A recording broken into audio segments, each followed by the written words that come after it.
السلام علیکم ورحمۃ اللہ وبرکاتہ۔ الحمد للہ رب العالمین والصلاة والسلام علی سید المرسلین والعاقبۃ للمتقین، اما بعد۔ سامعین کرام،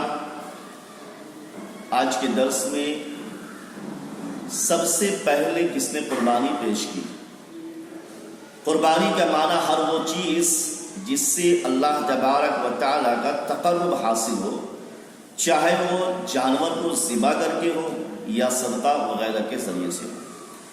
علامہ فیروز آباد رحمہ اللہ فرماتے ہیں قربانی ضمہ کے ساتھ ہے، یعنی ما یتقرب بہ الی اللہ، ہر وہ چیز جس سے اللہ تبارک و تعالیٰ کا قرب حاصل کیا جائے، اللہ تبارک و تعالیٰ کا تقرب حاصل کیا جائے، قربانی۔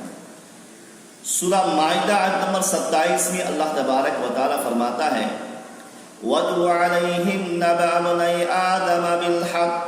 إِذْ قَرَّبَا قُرْبَانًا فَتُقُبِّلَ مِنْ أَحَدِهِمَا وَلَمْ يُتَقَبَّلْ مِنَ الْآخَرِ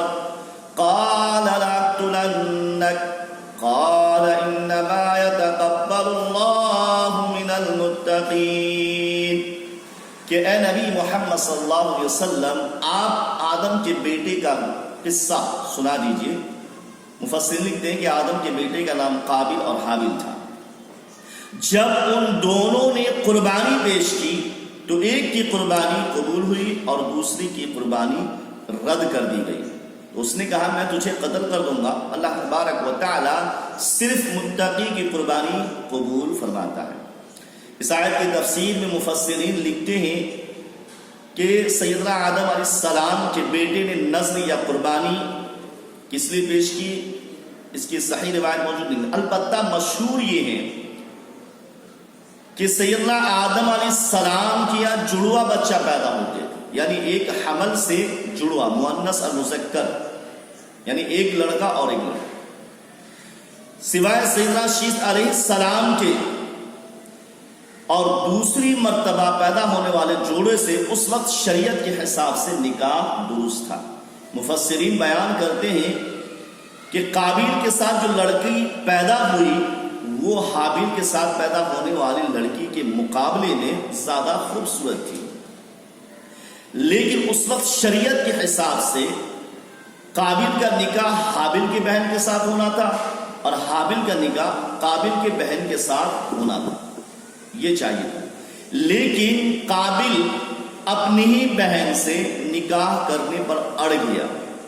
کیونکہ وہ زیادہ خوبصورت تھی، اسی لیے قابل اپنی ہی بہن کے ساتھ، جو اس وقت شریعت کے حساب سے درست نہیں تھا کہ اپنی بہن سے نکاح کرے، لیکن قابل اپنی ہی بہن کے ساتھ نکاح کرنے پر اڑ گیا تو سیدنا آدم علیہ السلام نے اسے سمجھایا بہت، لیکن نہیں مانا، تو سیدنا آدم علیہ السلام نے یہ تجویز رکھی کہ تم دونوں اللہ کے بارگاہ میں قربانی پیش کرو، اور جس کی قربانی قبول ہو گئی وہ نکاح کر لے گا۔ ہوا یہ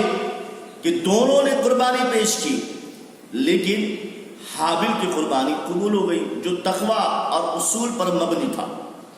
اور قابل کی قربانی قبول نہیں ہوئی کیونکہ وہ ظلم و طغیان سے عبارت تھی، اور اللہ تبارک و تعالی متقی کی قربانی قبول فرماتا ہے۔ تو اللہ تبارک و تعالیٰ کی بارگاہ میں دونوں نے نذر کی، بعض مفسرین لکھتے ہیں کہ دونوں نے دمبا قربانی کیا، تو ایک نے موٹے تازے کیا حابیل نے تو اس کی قربانی قبول ہو گئی، اور قابل نے بہت ہی پتلا دبلا کیا تو اس کی قربانی قبول نہیں، واللہ عالم، ایسے مفسرین۔ معلوم ہوا کہ لغوی طور پر ہی صحیح سب سے پہلے قربانی سیدنا آدم علیہ السلام کے دونوں بیٹوں نے کی، اور دونوں بیٹے نے اللہ کے بارگاہ میں قربانی پیش کی، البتہ اس کے بعد سیدنا ابراہیم علیہ السلام تک قربانی کا ثبوت معتبر طریقے سے ثابت نہیں، اس کے بعد ابراہیم علیہ السلام نے پھر قربانی کی۔ تو معلوم ہوا ان آیت کی تفسیر میں کہ سب سے پہلے قربانی یا نذر جس نے پیش کی وہ سیدنا آدم علیہ السلام کے دونوں بیٹے نے تھے، اور اللہ تعالیٰ متقی کی قربانی قبول فرماتا ہے۔ اللہ تعالیٰ ہم کو سمجھنے کی توفیق عطا فرمائے۔